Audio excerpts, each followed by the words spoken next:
Hey, this is the Beyond the Dojo podcast. I'm Lauren. I'm Jeremiah. We've had quite the exciting year so far. It's already April. Hard to believe that. Yeah. Yeah, a lot of things going on. We haven't had nearly the issues that everyone else has had because we haven't been in lockdown, but we have had some exciting things happen in the dojo. Yeah. Yeah. Yeah, Lauren's been on, 2 podcasts in this month? Not this month, but I was on 2 other podcasts recently, so if you want to check those out. One was Hambu Dojo podcast, and one was Questions Over a Beer. With Scott Langley. So with the HEKI folks, so answered some interesting questions there, so you should check those out. And other cool things, we have really interesting experiences in the dojo with our students. It's just how we get through the day, watching kids beat each other up, and us just envisioning that we are the child hitting the other child with a ball in the head and that kind of thing. Yeah. Maybe you, not me. Yeah, well, this week we have a 5-year-old who has a pretty strong speech impediment, like to the point that other students cannot understand him sometimes. Like, for example, when he says pink, he says plank. And I can't tell if he's saying blank or plank or whatever, but it's pink. Okay, so we have this, because our dojo used to be a vet clinic, we have all these really weird things in the dojo. So we have this square hole in the wall that has a door over it, and it's got a lock on it that's not locked. The kids are not allowed to open this door. So I tell them it's where the bad kids go. So all the kids know, don't mess with the door, that's where the bad kids go. So these 2 kids, a 4-year-old and a 5-year-old, run up to me the other day in class, and they're like, we want to open up, the girl says, we want to open up the door. I said, well, no, you can't open up the door. That's where the bad kids go. She's like, well, we think there's gold in there. I said, nope, there's no gold in there. That's where the bad kids go. And then the 5-year-old with the very strong speech impediment says to me, clear as day, they might be dead by now. So I said, then sounds like you better be good. So there you go. That's how you threaten your young children into behaving in your karate classes. Yeah, awesome. Had any of those experiences lately, dear? Nah, I just want to choke every one of my kids up to death. I mean, I think, I always feel like there's a good cop, bad cop scenario in the dojo. Maybe. And Lauren's generally the good cop, and I'm generally the bad cop. So the idea of me having to do anything like that is kind of foreign. I just stare at them, I give them the evil eye. I threaten them with their lives, and we move on. Really, he doesn't really threaten them with their lives. See, me saying there might be dead kids in this little hole, so you better be good, that's kind of threatening them with their lives. No, see, for me, it's like, I'll pick you up and choke you. We don't actually abuse children, just saying. No, we don't. No, but it's a funny thing you talk about it, because on the other flip side of it, I kind of figure out how to teach a class that I was having a struggle getting everybody to perform, and it came from our pastor. He was talking about his second daughter being such a troublesome daughter, where everything he said she wanted to either argue or challenge and this and that. And he said he finally figured out that he just set the structure up and allowed her to fail, but there was an agreement beforehand, so there was nothing she could argue about. It was already established. So clear consequences. Exactly what's going to happen, how it's going to be dealt with. And Thursday night, I tried it out, and I don't know if it was just a random night, but everybody hit their marks, and if they didn't hit the marks, they just stayed in that same technique or whatever until they did. Right. It was like a Montessori kind of approach, where you move to your own, advancement, pace. I guess, or pace. And I would say overall, in my eyes, the standard of karate was better. Right. Everybody was doing the things I was asking. Right. When we got to kata, it was kind of weird. Like, I can't figure out how to do it a little bit more systematic, where it's a little more clear cut. Yeah. But pretty happy with that. It definitely showed that everybody was interested. They just that sometimes would blank out, which I should have known better. But well, I mean, it's for a student. If you're doing a technique and you're not doing it correctly, but you see other students that are now moving on to something else, and you're stuck on the same thing, that's pretty good motivation to be like, hey, I should probably bend my knee in front stance and close my fists and do things properly and whatever. Oh yeah, so, yeah. Absolutely. And it's nice because it was a weird age, because you can't really, with teens and adults, you kind of just like, look, this is what's going to happen. And generally they're like, okay. Yeah, and they actually want to improve. They're there already, you know what I mean? These kids at that age are just, they're there because they want to. Sort of. Yeah. Until you have to work. You don't want to be there. But then when you play a game, you want to be there all the whole time. And, you know, I'm grateful that they're competitive. And they're surprised they have to do karate in karate class. It's insane. It's insane. It is absolutely insane. But they are competitive, and that's one thing that I'll say for them, because their competitiveness definitely pushes them to do things that they don't really, you know, look forward to doing. So what we're saying is, if your students are sucking right now, pit them against each other. Create a hatred within your dojo from student to student, like Cobra Kai and Miyagi-Do level stuff, and then they will do fine. Yes. Yeah, like that. That is the recipe for success. Just kidding. No. So last month we actually got a little bit of a break. Yeah. And we got to travel down to Sarasota to train with Rick Houghton's people, and we actually had a really cool interview of him. So if you haven't watched it or listened to it, you should go back and listen to the interview. It's really nice. He's an awesome guy. Got to stay at a sanctuary. The place is fantastic. You guys saw all of that if you watched the episode. Why do I feel like we're getting pimped out right now? We totally are. Okay. We're just like sharing all this. All this cool stuff's been happening over the past few months. We should have all their sponsorships over the screen. Dun, dun, dun. This is what we've been up to. Yeah. So while we were down there, we had some great conversations with the guys that train in his dojo, which is really neat because they're adults who were like in Q ranks, as opposed to, you know, in a regular dojo, or I don't know, in our dojo, we have everyone from kids to adults. So we have really great experiences with people of different ages. This dojo is exclusively adults, or older teens or whatever, but primarily adults. So primarily younger adults too. So we're talking about guys in their mid to late 20s. Yeah, 80s. Yeah. But yeah, because, you know, they're young. They have a different perspective on absolutely. karate altogether. And they're amped to train. Like you can see like the excitement in their eyes, and it's awesome to be around that kind of energy. So shout out to you guys. Yeah. Really, it was refreshing to be around you guys, because it's like, I remember what that felt like, even though they're older than I am. It's different area of your karate life. Yeah. So it was really good. That was motivating. I mean, it made me want to. I didn't go home going, man, I wish our dojo was like that, because our dojo is in itself unique and different dynamics. But at the same time, I was like very appreciative of how the adult and teens class is growing.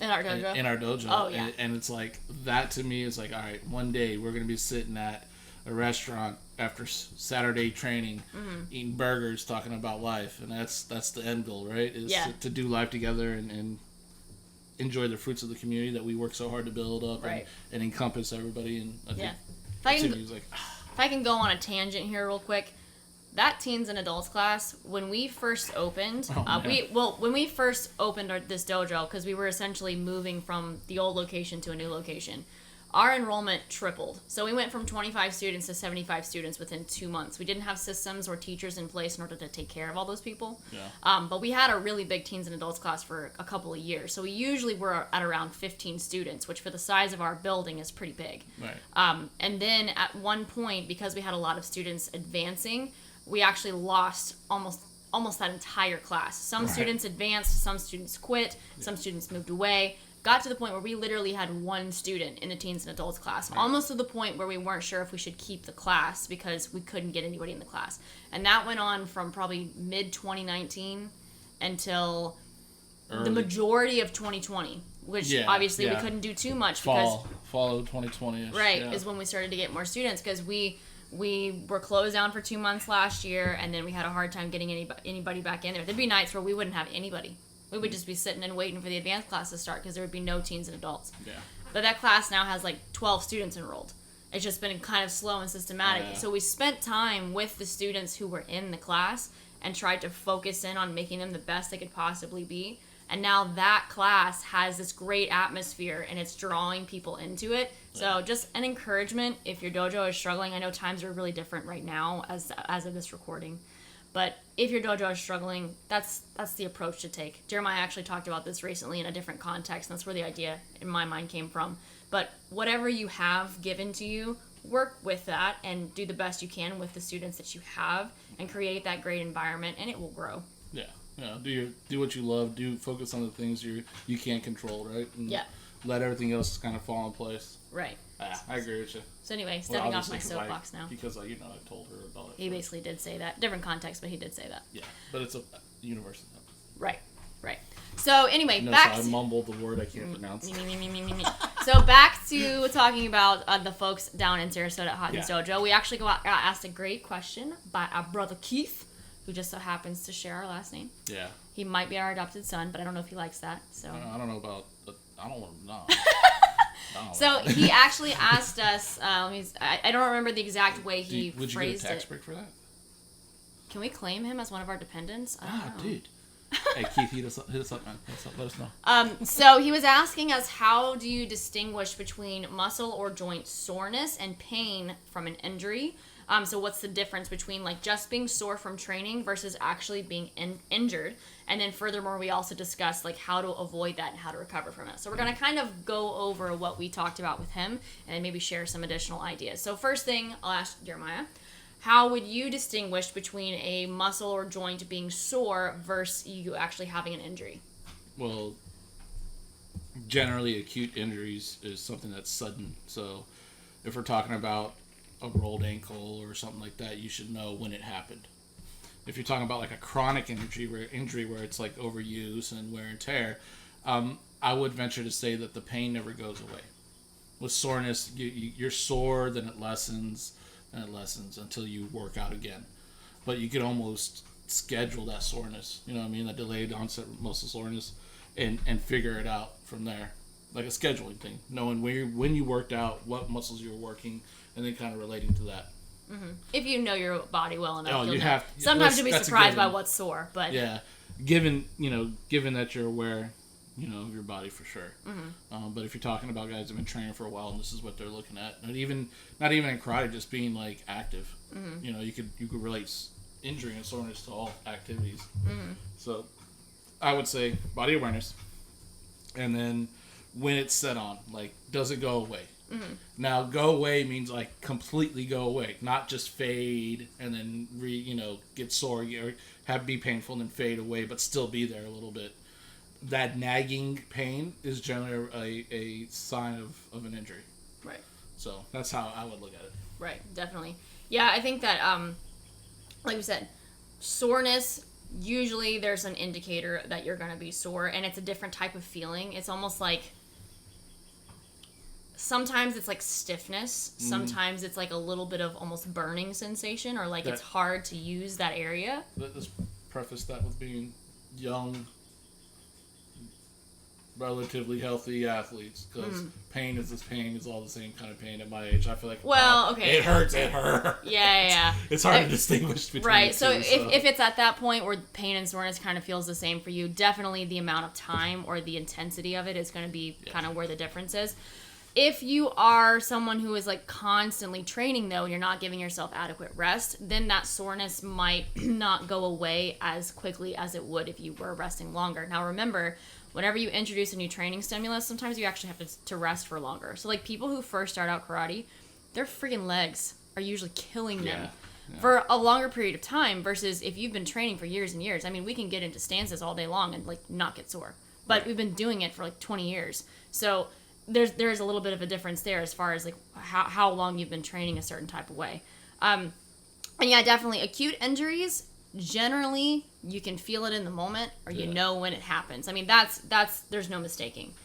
But something that's an overuse injury, that one's the one that gets kind of tricky. That's the one where you don't know whether to categorize it as soreness or as actually an injury. So a few things you can do, like Jeremiah was saying, is like how long that injury tends to persist can be a thing. If the stiffness doesn't go away, like I'm not saying ever, but usually with soreness from like muscle use, like if I do front squats or something, like my quads will feel pretty stiff, but I can usually like work it out. Like I can warm up and whatever, and I'll feel a little bit better.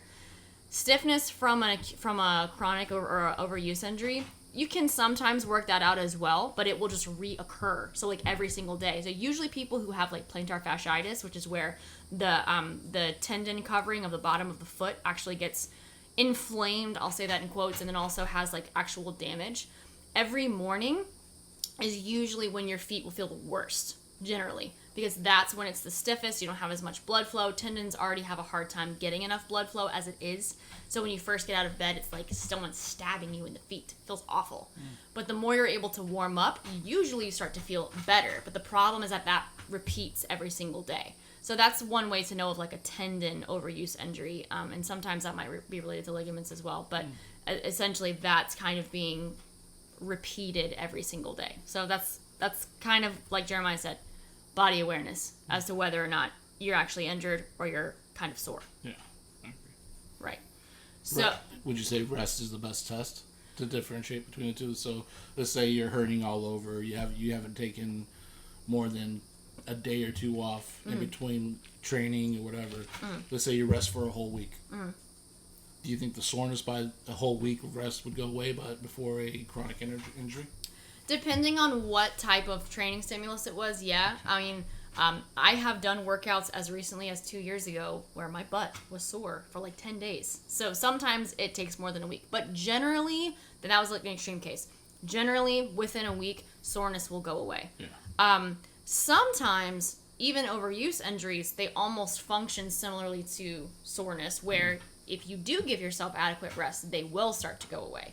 Essentially, what you're trying to do with an overuse injury is you're trying to give your body enough time to begin that recovery process and to avoid that pain signal for just long enough that your body is comfortable with pushing that envelope again. Okay.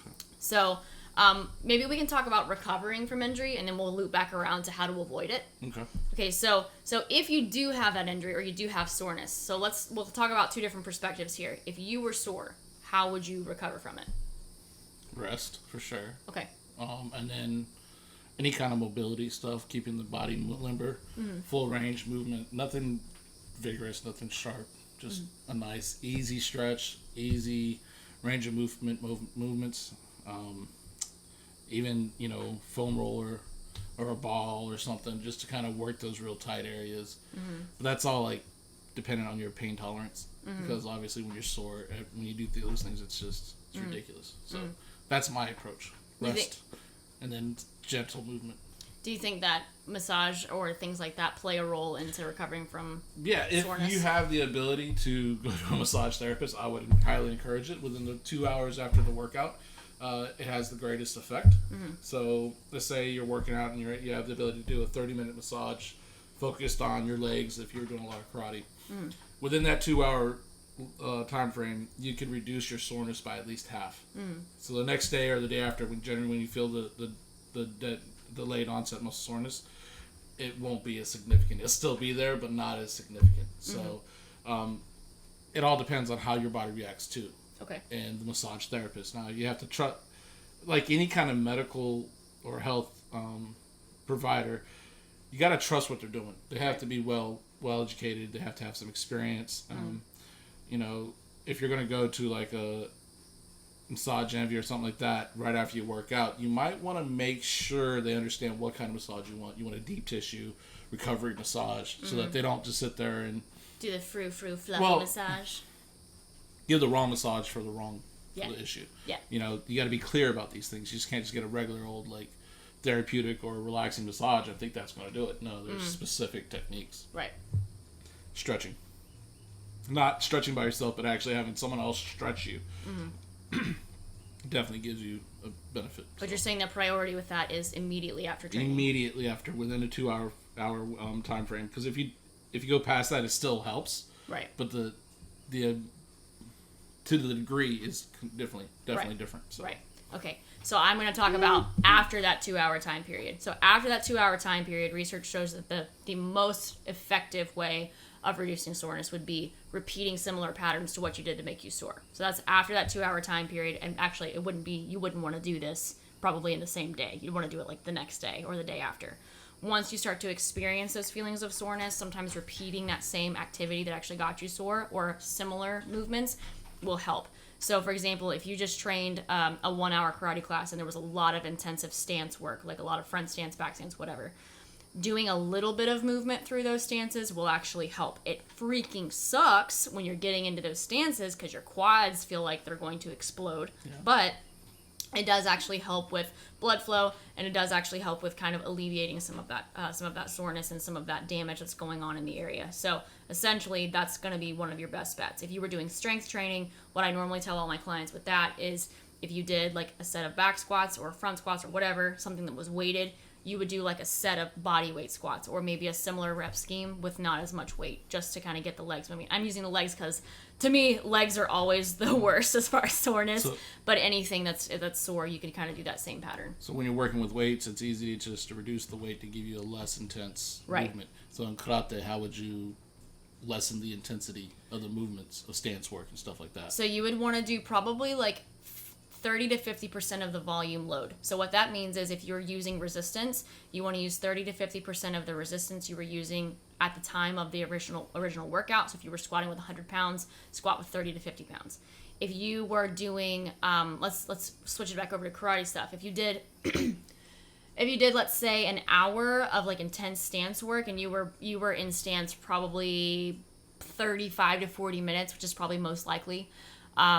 I'm not saying you should necessarily do 15 minutes of stance work, but 10 to 15 minutes of moving through stances, not necessarily holding them isometrically, but moving through those stances will likely give you a little bit of relief. You have to think about that as like a whole hour class. You're not going to be technically in stance an entire hour. Unless you're with a bunch of crazy people, then you might have been. But more than likely, it's about 3/4 of that time. So doing it like a Tai Chi style approach, would that help? Or probably, yeah. It's just really literally the amount of time spent doing that exercise. Yeah, I mean, if you wanna have a system for it, then yeah, take the total amount of time approximately that you were actually doing that exercise, drop it down by 50 or 70%, and then do that amount as far as your recovery goes. It doesn't have to be an exact science, but that's just a good starting template.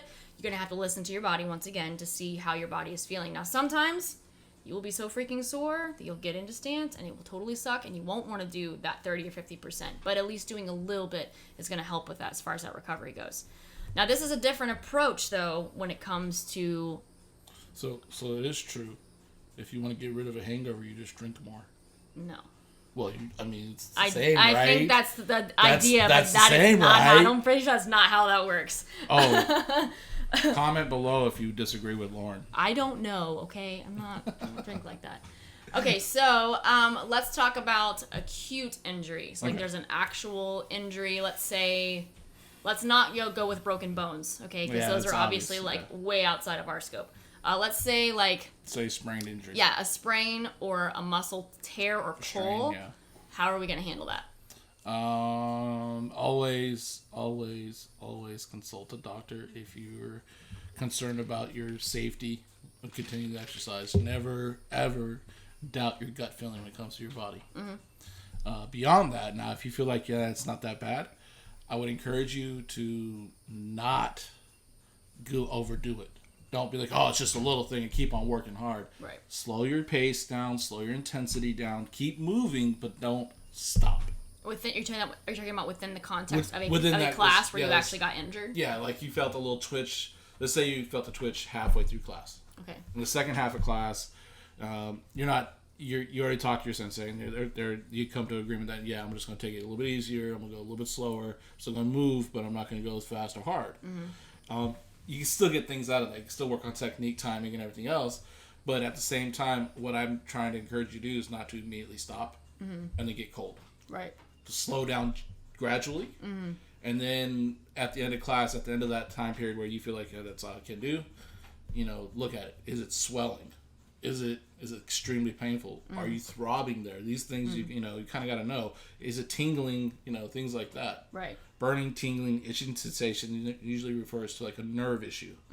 If it's throbbing and it's swollen, then obviously there's damage there somewhere because the body's reacting to that, right? Right. The difference may be with like an ankle sprain or a knee sprain or something, because in those cases you might not be able to put any weight on it.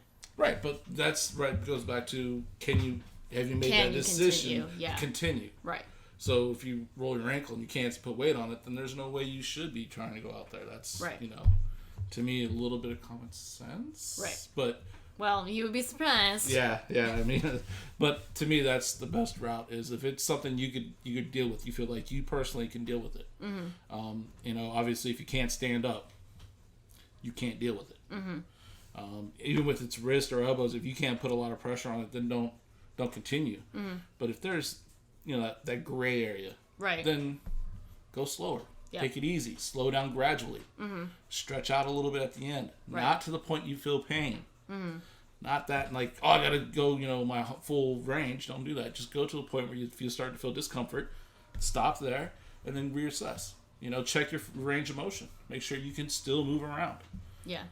Yeah, that's my approach. Yeah, I would definitely say within that same training session or even following training sessions. Yeah. Considering that it is an acute injury, you should be able to continue to work. You don't want to avoid physical activity. Whenever possible, you want to continue on with physical activity. You don't want to go backwards, but you also don't want to be pushing yourself into this state of pain where you're not able to recover from whatever this injury is, even if you don't feel pain from it. Yeah. So essentially, you want to try to work through ranges of motion that you can handle, right, without pain, without exacerbating the injury, whatever that is. If it's a knee injury, if it's an ankle injury, maybe you're not going as deep into stances, maybe you're not going through a full range of motion in your punches if it's a shoulder thing, you're not raising your arm all the way up over your head if it's a rotator cuff thing. Still working, but only working the ranges of motion that you can handle for right now. Right. And maybe outside of class time, this is the reason why we will always suggest supplementary stuff like massage or strength training or mobility work or whatever outside of class time. Your class time, as far as karate goes, it is structured, but those movements are not as controlled as a very strict stretching position or a very strict squat. Those are very simplified movement patterns, even though we do a hinge movement and we do horizontal pressing movements, positions and stuff. When we're doing karate training, it's controlled more in a strength and conditioning type of environment. So if you can work on the range of motion stuff in that strength training time or that mobility training time, then you'll be able to experiment with that in your karate training time. I would be very cautious of doing that whenever you're only on the dojo floor. I would try to do that separately. That way you know where your safe points are.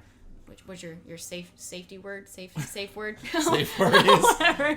So you know what your safe range of motion is, and then when you get back on the dojo floor, you're able to work with that. Yeah, if you're talking about outside the dojo, and then massage therapy would be great for something like that, where right, it's in that gray zone. Mm-hmm. It's something that you have to understand when pain and an injury. If you're injured, you need to go see a doctor. Right. There's no way around it. You have to get a professional doctor to look at you, give you an assessment, and then go from there. You should, yeah. You should. But if you're, let's say you're an amateur adult athlete, a guy that's been doing sports all his life or all her life, and you twitch something. It's something that you have to deal with, and you can deal with. I would encourage going to massage. Maybe not right after that, but within the next day or two, so that you can start helping the swelling go down, right? And helping with the soreness and giving you some comfort. Swelling slows down healing. Right. The faster you get the swelling moving and kind of flowing better, the better off you are. The earlier you approach it, the worse the pain is, the actual therapy is, but the better the result. Right. So let's say if you have swelling at 8:00 at Wednesday night, if you go to see a massage therapist Thursday morning, you're going to be ahead. You're going to be ahead on the recovery path. And that's kind of what I'm talking about, is the idea that if you're going to be recovering from this and you want to get a step ahead, then massage therapy absolutely will help you there. So yeah, just a quick science side note. It is interesting that you learned in massage therapy school that essentially massage therapy is stimulating a histamine response in order to increase blood flow to an area. Swelling technically is that. It is actually increasing the amount of nutrients being brought to an area in order to, number one, protect it, but number two, facilitate healing. So you do have to have some swelling. There's a reason that your body is doing that. It's just that after a certain point, you do want it to try to get it to diminish. Right, but that point is relatively less than what most people think swelling is. Right. Once you start to see a difference in the size of your whatever area, that visual difference is generally too much. You want to work that at least a little bit. That's my understanding. Comment below if you disagree. Okay. Every time you hit the table, it just into the microphone. Oh, it's so it's got there's 20 of those now. I talk with my hands if you don't already know. That's funny. You just did that, and watch. Mine does it, and it's like one big bass. He's looking at the computer making bass things noises every time he does that. Okay, so the last part of this is how do we avoid, not necessarily the acute injuries, even though technically, yeah, it does have some interplay with overuse injuries. How do we avoid injury in our karate training? What we said before was the fact that you need to slow down your training. Okay. Anytime you learn a new motor pattern, a new technique, a new stance, new sequences of stances. So if you learn a new kata, go slowly, because the shifts and the turns can cause acute injuries and everything else. You want to make sure that you know the patterns and you're safe with the patterns.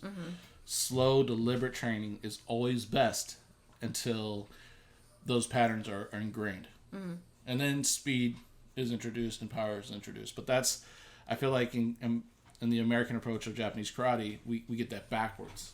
Okay. You know, a lot of these old school guys talk about go fast, go hard, go fast, go hard, and they're talking to white and yellow belts who have poor technique, right, poor path, poor control, and that cause injuries early. So the approach, in my opinion, should be opposite. Early stages of your karate life, it should be focused on proper technique, proper movement, proper timing, control, emphasizing control and coordination. And then when you get to brown belt, black belt, there should be this shift of okay, you have these patterns. These are significant enough to where you're not going to cause injury. By that I mean the range of motion through a joint is in its optimal range, not outside of that range where it causes weird wear and tear issues, or if the movement causes different parts of the body to take over certain movement. Instead of being the normal prime movers, it's these other body parts that are kind of helping. Right. And that's not healthy. You want to make sure your body's moving in the way it was designed to move. So the problem with that is that you have to know what that is. Oh, so absolutely. I would also argue on top of that having a basic understanding of what the function of the majority of your main joints in your body are supposed to do would be beneficial. Yeah. A step beyond that would be understanding what the main large muscle groups in your body are supposed to be doing. Like understanding that the quads extend the knee, they also flex the hip. So extend the knee means kicking your leg out straight. Flex the hip means lifting your leg up. But then they also control descent. So when you squat, you're actually working your quads in an eccentric motion where you're, so knowing that kind of stuff is actually very helpful. And then, understanding things like your knee is a hinge joint. It is essentially supposed to flex and extend. It has some rotation, but it's not supposed to have a ton of rotation. So when you're in a front stance and you're moving in and you have valgus collapse, which means your front knee is falling inward, that's a bad thing, because you're putting pressure on that knee in a bad location, in a direction it's not supposed to have it, but then that also is traveling up into your hip and you're doing some stuff there. Knowing that your hip socket is like a ball and socket joint, but there are limits to how far you can move, and everyone's hips are a little bit different. That's important information, because you might not be able to go into a full straddle. You might not be able to kick really high off to the side. You might not be able to extend your hip out into that like straddle position when you do a side snap kick or a side thrust kick, because your hips are not going to allow you to do that. You're actually smacking into the end range of motion. Literally, your femur is smacking into your head of your pelvis. So basically, your bones are smacking into each other. Those kind of things end up causing overuse injuries in the short term and major injuries in the long term, and hip replacements and knee replacements and things like that.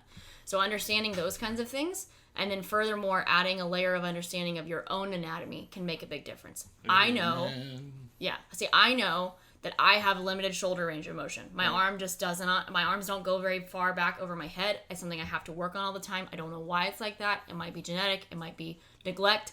But I know that if I crank my arms back too much, I've actually jacked up both my shoulders before trying to do dumbbell snatches, where you take the dumbbell and literally like do a snatch like that. You can do it with a barbell too.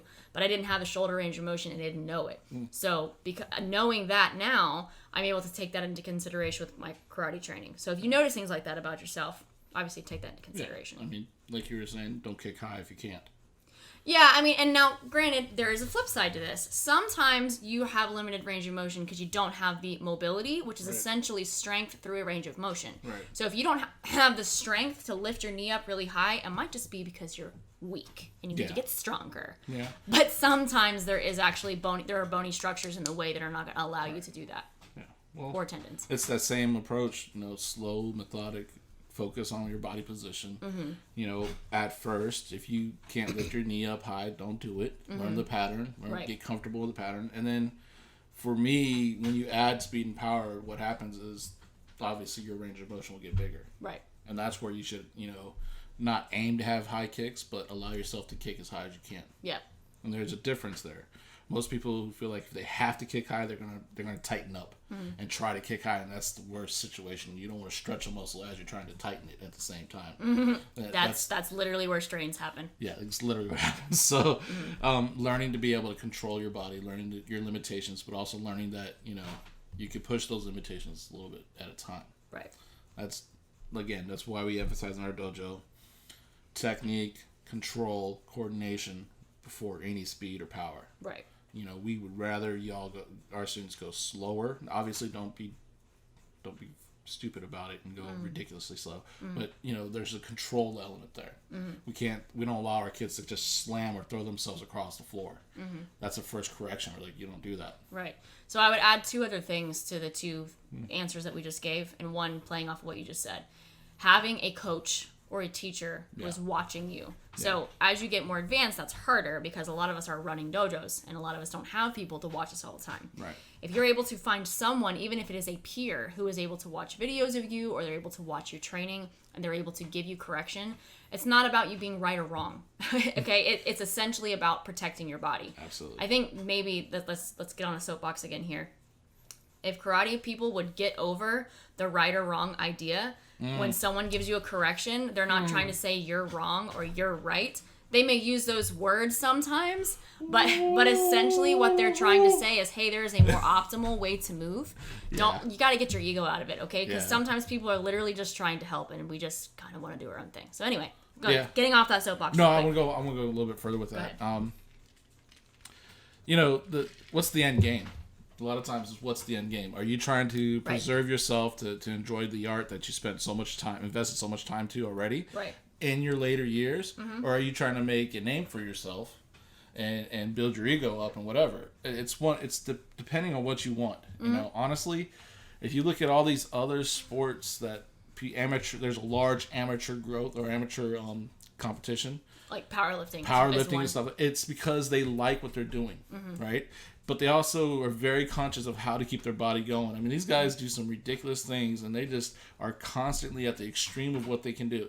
In other sports, you mean? Yeah, like, well, powerlifting, you know, this track and field, when the amateur track and field, it's very competitive. Yeah.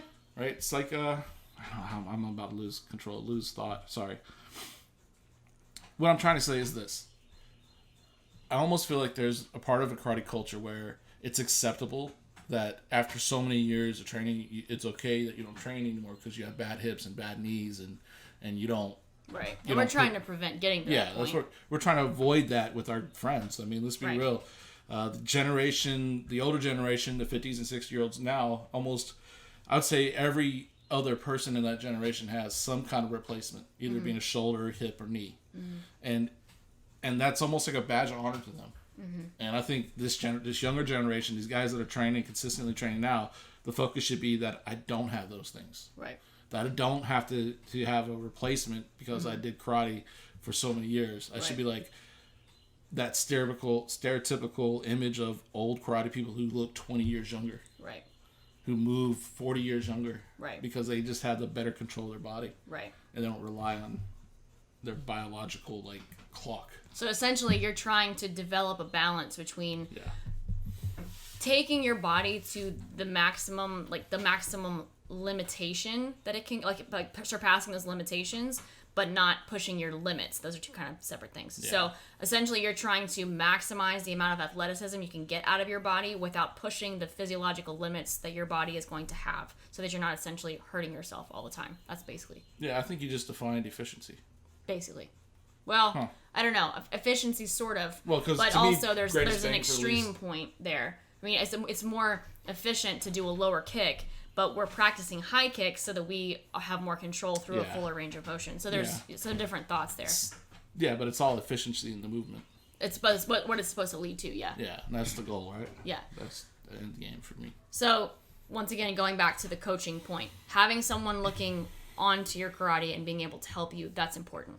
Now, a few years ago, I got a question from someone similar to this, and they were like, how do I know if my instructor knows what they're looking at? Ooh.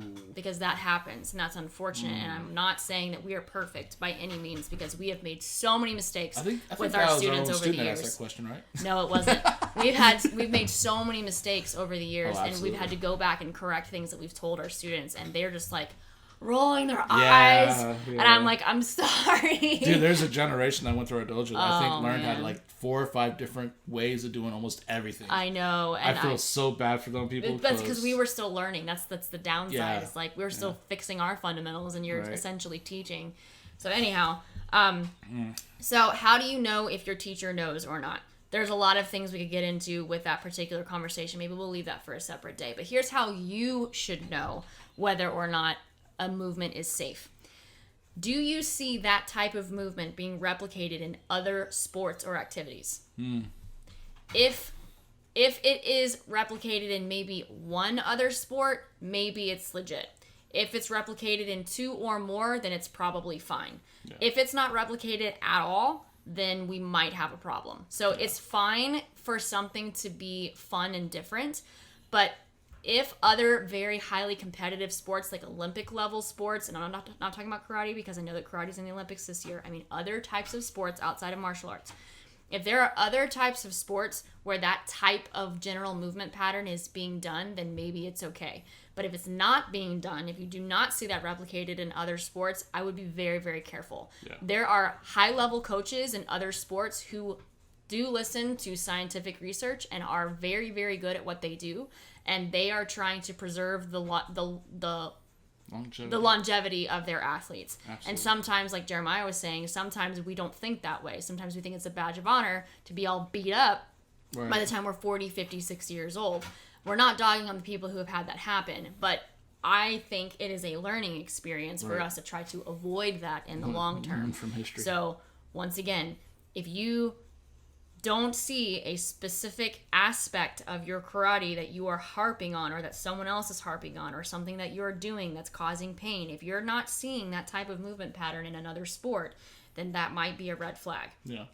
If you're not trained to be able to see those types of movement patterns because you're not that type of instructor, you're just trying to do this for fun, maybe finding someone who is more skilled at that type of thing will help. And that might mean, contacting other people. I'm not saying go over the head of your instructor. I'm not saying that. But doing things to aid in your own training, I think that's helpful. Yeah, well, with the, with Google and everything else, there's so many forums and so many other places where you get different information. Mm-hmm. You don't have to necessarily go over your instructor's head, but at the same time, right? I think you should be a critical thinker. Yeah, and definitely. There's a difference between a critical thinker and a naysayer.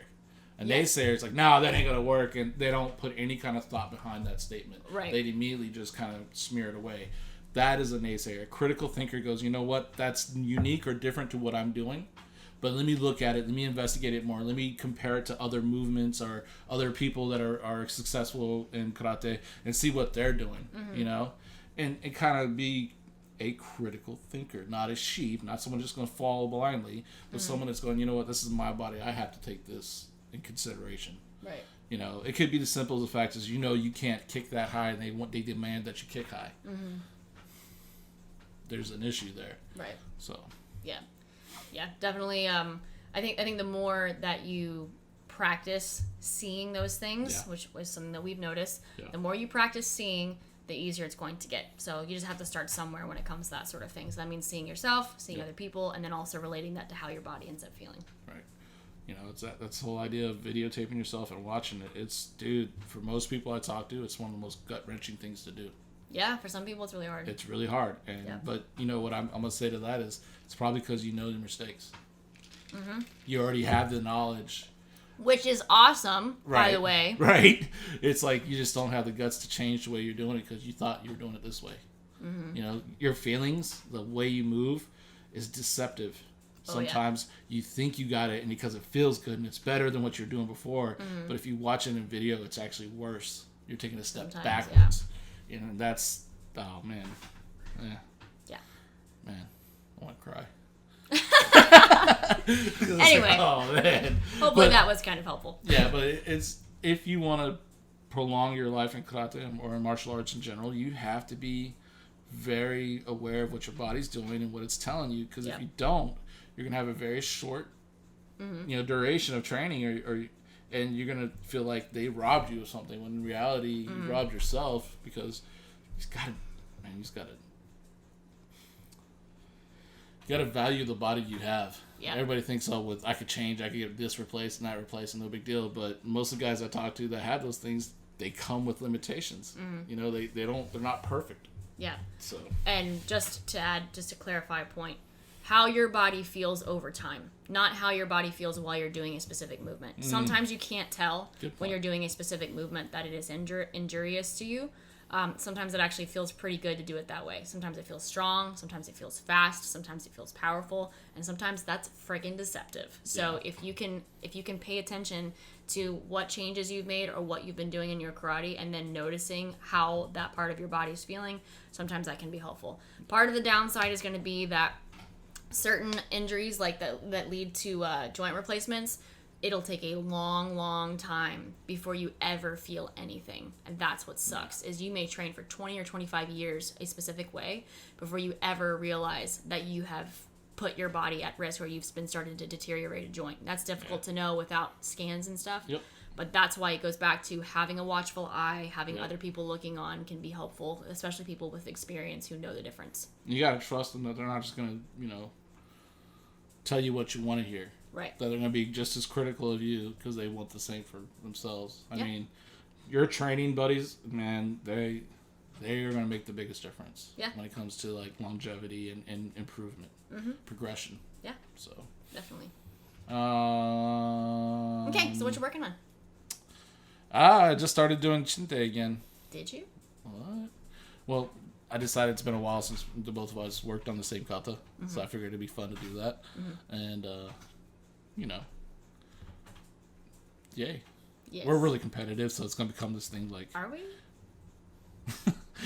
I feel like... I hope it doesn't, but I feel like it's going to become this thing where who got the more corrections? Oh, okay. Who did this? I told you we're supposed to do it this way.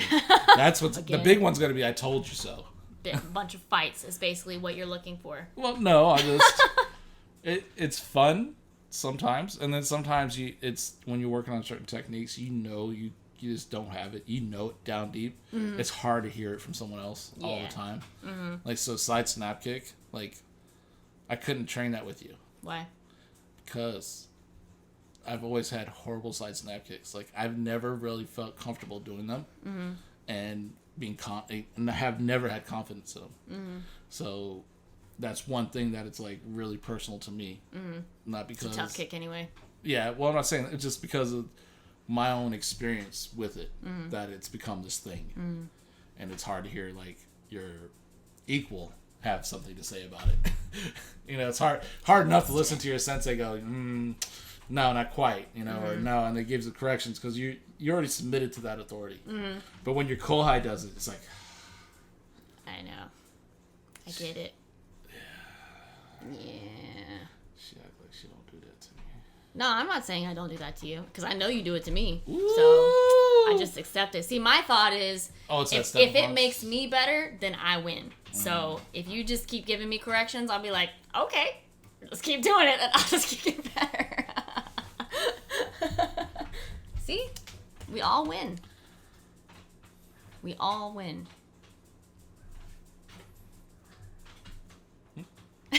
I'm sorry, what were you saying again? I don't know. I think you're going to ask me what I was working on. I don't really. What are you working on, Lauren? I was working on Conquer Show for a long time, and I decided that jump is awful, and it is better, but when I do it fast, I still do it wrong. So, taking a break from that. Yeah. Started Chinte. Yeah. Kata's really strange, which, I mean, I guess that's kind of the point, 10 hands. But the problem I have with certain katas... Is that what it's translated? Chinte is 10 hands? I don't know. That's what everybody says it is. Or strange hands. Strange hands, yeah. Jute is 10 hands. Yeah. Chinte is strange hands. So... Jeez. Whatever. Okay, I can't remember. Bastardization. Well, the other day on that podcast with Scott Langley, I was talking about side thrust kick. Oh, yeah. Side snap kick. Because I'm an idiot. Sorry. Yeah. And then I was like very embarrassed. Was glad I was wearing makeup because my face was very red. Aww. So some certain katas I have hated through the years only because I would be in a class where we would just do it over and over and over and over and over, like with no specific purpose. I'm like, why are we doing jite again? It's very annoying. So chinte was one of those where I had that experience. So it's not my favorite kata. But I was like, I kind of need to work on it. The cool thing is that once you start breaking katas down, it makes you like them a little bit more because you get to find fun little things that are in there. So working on chinte, working on some timing issues with transitioning it from fudodachi into zenkusodachi and like the reverse punching things. Basically, all of those were wrong. So having to fix stuff like that. Yeah. So anyway, on to a new adventure with chinte. I'm giving my hips a break because, well, actually, Konkusho wasn't that bad, but Hangetsu and Soshin, man, I that was one of those where I was pushing it too far and didn't understand my own hip anatomy because I actually jacked up my hip for a little bit there. Yeah. Yay. Not cool. Yay, go us. All right, guys. Well, it's you. been great. Thanks for listening. If you've got any questions, feel free to email them to us, shotokankaratehumanperformance@gmail.com. Or you can comment them below if you're on the YouTube. Aight. The YouTubes. Bye. Bye.